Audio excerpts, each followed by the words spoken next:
क्षत्रिय राजपूत लोगों ने भी नहीं बनाया, वैश्य लोगों ने भी नहीं बनाया। क्यों? अरे वो भी बनाते तो दूसरे और तीसरे नंबर पर खुद को क्यों रखते, पहले नंबर पर रखते ना। पूजा विप्र सकल गुणहीन, शूद्र न पूजे गुण ज्ञान प्रवीणा। मतलब विप्र मतलब ब्राह्मण अगर गुणहीन है, ज्ञानहीन है, शीलहीन है, तो भी उसको पूजा करो।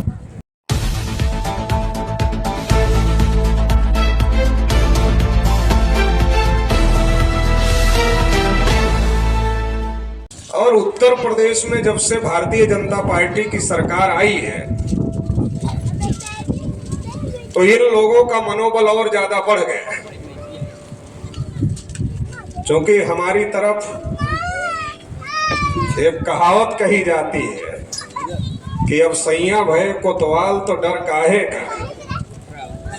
तो उनको लगता है कि अब तो हमारी ही सरकार है, तो चाहे जिसके बहन बेटी के ऊपर अन्याय अत्याचार करें तो हमें किसका डर है।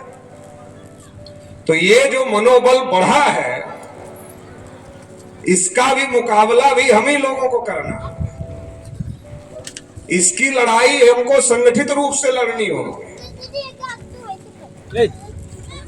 संत शिरोमणि रविदास जी की जयंती हम लोग मना रहे हैं, तो संत शिरोमणि रविदास जी ने कहा कि ऐसा चाहूं राज में मिले सभी को अन्न, और छोटे बड़े सब सम बसे, रविदास रहे प्रसन्न। तो ऐसा राज चल रहा है। जिस राज की कल्पना संत शिरोमणि रविदास जी ने किया था, बाबा साहब ने तो संविधान में वही लिख दिया कि ऐसा ही राज चलना चाहिए, सब बराबर हो, सबको सम्मान मिले, सबको अधिकार मिले, सबका पेट भरे।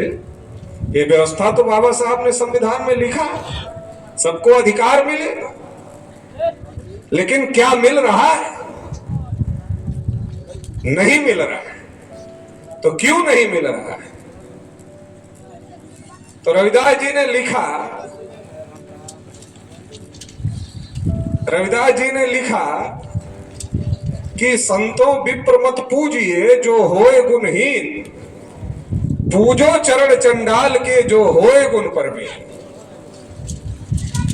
तो हमारे समाज के लोग क्या रविदास जी की बात मान रहे हैं? और अगर मान लेते तो जो लोग आज हमारे ऊपर अन्याय अत्याचार कर रहे हैं, जो शासक बने हैं, वो शासक ही नहीं होते तो अन्याय अत्याचार कैसे करते? रविदास जी ने कहा कि अगर ब्राह्मण गुणहीन है, ज्ञानहीन है, शीलहीन है, उसकी पूजा करने की जरूरत नहीं। पूजा उसकी करो, चंडाल भी हो अगर गुणवान है तो उसकी पूजा करो। तो तुलसीदास को यह बात हजम नहीं है। ब्राह्मण को बराबरी की बात कैसे हजम हो जाएगी? ये तो संभव नहीं।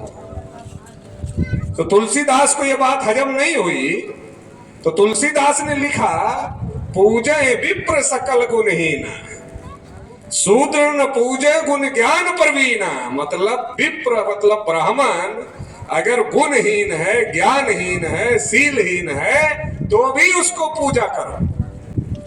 और शूद्र अगर कितना भी ज्ञानी है, तब भी उसकी पूजा नहीं होनी चाहिए। तो हमारा समाज किसके रास्ते?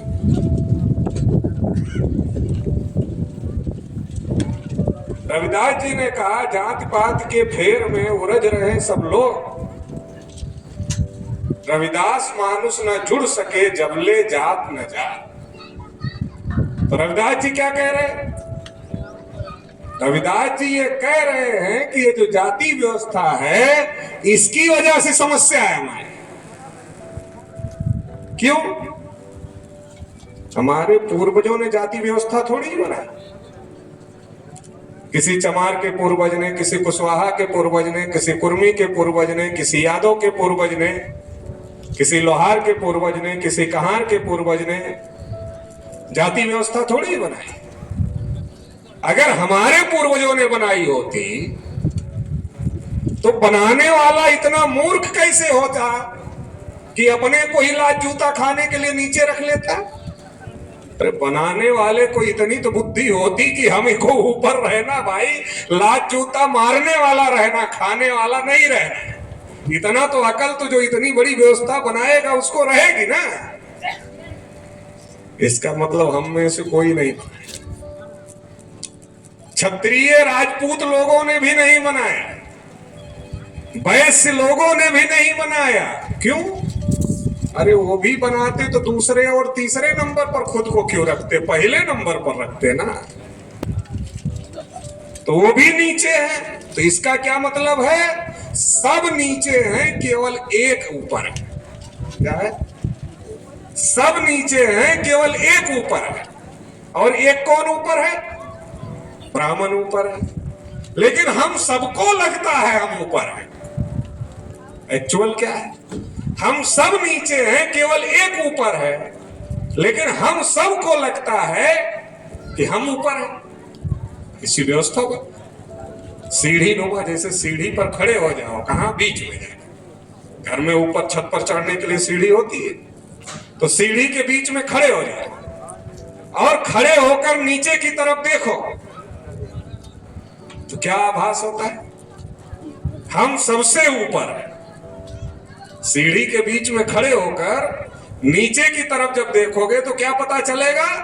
हम सबसे ऊपर हैं। और ऊपर की तरफ देखोगे तब क्या पता चलेगा? सबसे तो हम लोगों को ऊपर की तरफ नहीं दिखाया जाता है, हम लोगों को हमेशा नीचे की तरफ दिखाया जाता है। और जब हम सीढ़ी के बीच में खड़े होकर नीचे की तरफ देखते हैं तो हमको यह लगता है अरे हम तो ऊपर हैं, तो हमको इस जाति व्यवस्था का संरक्षण करना चाहिए, इस जाति व्यवस्था को बचाना चाहिए, क्योंकि हमारी जाति ऊपर है। और हर जाति को यह भ्रम हो जाता है कि हमारी जाति ऊपर है, इसलिए इस जाति व्यवस्था को हमको बचाना चाहिए क्योंकि हमारी जाति ऊपर है। ये भ्रम में पड़े और इस भ्रम की वजह से जाति व्यवस्था के जो शिकार लोग हैं वही इकट्ठा होकर जाति व्यवस्था को खत्म नहीं कर पा रहे। क्यों? क्योंकि हर आदमी को यह लगता है अरे हम तो ऊपर है, हमसे नीचे बहुत लोग। यादव को लगता है हम ऊपर है, हमसे नीचे बहुत लोग हैं। कुर्मी को लगता है हम ऊपर, हमसे नीचे बहुत लोग हैं। कुशवाहा को लगता है हम ऊपर, हमसे नीचे बहुत लोग हैं। पाल को लगता है हम ऊपर, हमसे नीचे बहुत लोग हैं। चमार को लगता है हम ऊपर, हमसे नीचे बहुत लोग हैं। वाल्मीकि को लगता है हम ऊपर, हमसे नीचे बहुत लोग।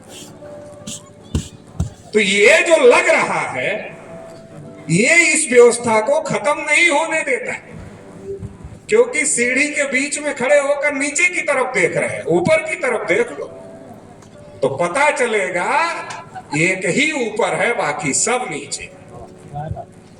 जब एक ही ऊपर है बाकी सब नीचे हैं तो बाकी सब इस जाति व्यवस्था के शिकार लोग हैं। और जब सब इस जाति व्यवस्था के शिकार लोग हैं तो किसी को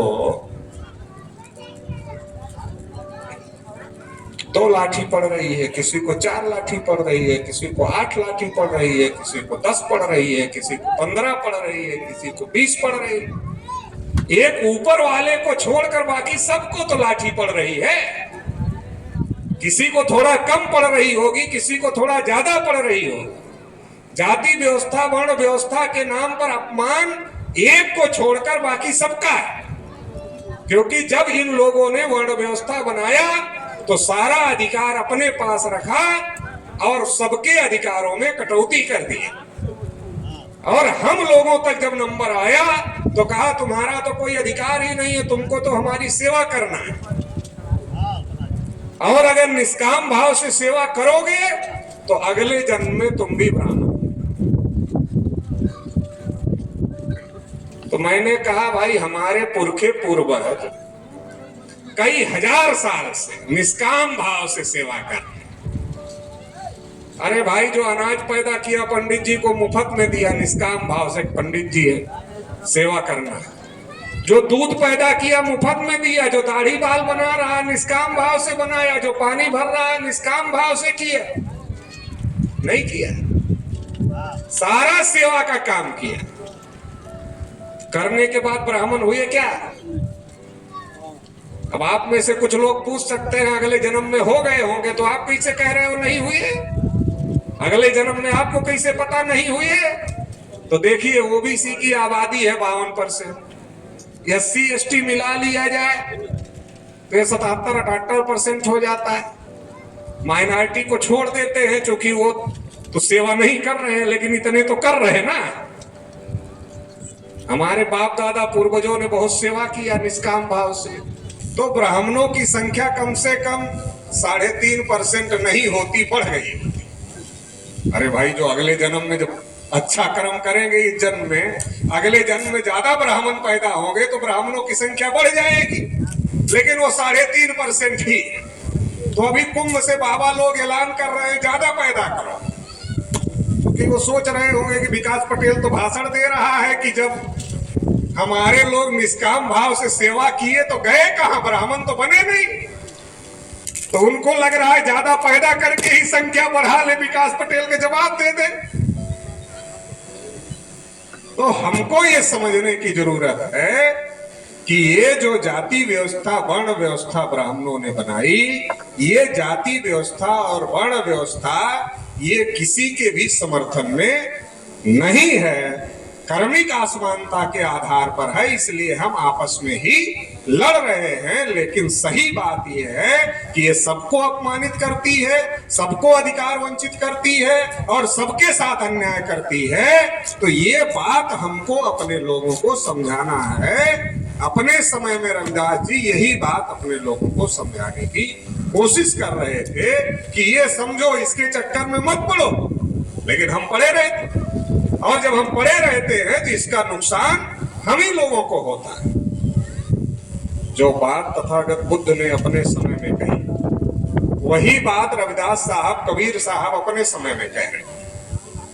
और जो बात रविदास साहब, कबीर साहब अपने समय में कह रहे थे, वही बात जब बाबा साहब अम्बेडकर को संविधान लिखने का मौका मिला तो वो बात भारतीय संविधान में लिखने का काम बाबा साहब डॉक्टर अम्बेडकर ने किया और संविधान सौंपा। और जब संविधान सौंपा तो बाबा साहब डॉक्टर अम्बेडकर ने कहा कि आज से हम लोग दोहरे जीवन में प्रवेश कर रहे हैं। चेतावनी देते हुए कहा, आज से हम लोग दोहरे जीवन में प्रवेश कर रहे हैं। एक तरफ ये बराबरी का व्यवस्था है जो संविधान दे रहा है, यहां वन मैन वन वैल्यू है, सबकी कीमत बराबर है। जैसे अडानी अगर वोट डालेगा तो एक ही गिना जाएगा, अंबानी वोट डालेगा एक ही गिना जाएगा, प्रधानमंत्री जी वोट डालेंगे एक ही गिना जाएगा, मुख्यमंत्री जी वोट डालेंगे एक ही गिना जाएगा, और हम आप वोट डालेंगे तो एक ही गिना जाएगा। ब्राह्मण वोट डाले, क्षत्रिय वोट डाले, वैश्य वोट डाले, शूद्र वोट डाले, अछूत वोट डाले, कोई भी वोट डाले एक ही गिना जाएगा। तो बाबा साहब ने कहा कि ये जो संविधान हमने बनाया है ये तो वन वोट वन वैल्यू, मतलब सबको बराबरी की निगाह से देखता, सबको बराबर कर दिया। जाति के आधार पर, धर्म के आधार पर, भाषा के आधार पर, क्षेत्र के आधार पर, जन्मस्थान के आधार पर, लिंग के आधार पर किसी के साथ कोई भेदभाव नहीं होगा। ये तो संविधान ने तय कर दिया है। लेकिन बाबा साहब ने कहा संविधान निर्माताओं से, संविधान सभा में कहा, ये तो संविधान ने तय कर दिया है लेकिन समाज में ये नहीं है। बाबा साहब ने कहा समाज में ये नहीं है। जब ये संविधान 26 जनवरी 1950 को लागू होगा तो ये एक संविधान की व्यवस्था है, एक समाज की व्यवस्था है, दोनों में टकराव पैदा हो, क्योंकि समाज में ये नहीं है और संविधान में ये है। जो लोग ऊंचे हैं, अपने को ऊंचा मानते हैं, वो छोड़ेंगे नहीं और इससे टकराव पैदा होगा। तो इससे ये बढ़िया व्यवस्था जो है ये दिक्कत में आ सकती है, समस्या में आ सकती है। तो इसलिए बाबा साहब अम्बेडकर ने कहा कि जल्दी से जल्दी, सरकार चलाने वालों को क्या कहा, जल्दी से जल्दी ये जो सामाजिक गैर बराबरी है और जो आर्थिक गैर बराबरी है, इसको जितना जल्दी हो सके उतना जल्दी दूर कर दो। संविधान लागू हुए 75 साल हो गए। क्या 75 साल में सरकार चलाने वाले लोगों ने इसको दूर करने की कोशिश किया? अगर दूर करने की कोशिश किया होता तो आज जो हम लोग कर रहे हैं, ये हमको करने की क्या जरूरत होती है? तो सरकार का क्या? आज जो हम लोग जगा रहे हैं लोगों को, ये हमको जगाने की क्या जरूरत होती है? तो सरकार को जगा देना चाहिए था कि जाति, धर्म, भाषा, क्षेत्र भेदभाव नहीं होना चाहिए, तो सरकार को जगा देना चाहिए। मगर सरकार लोगों को जगाने का काम नहीं कर रही, इसलिए तो हमें आपको आगे आना पड़ रहा है।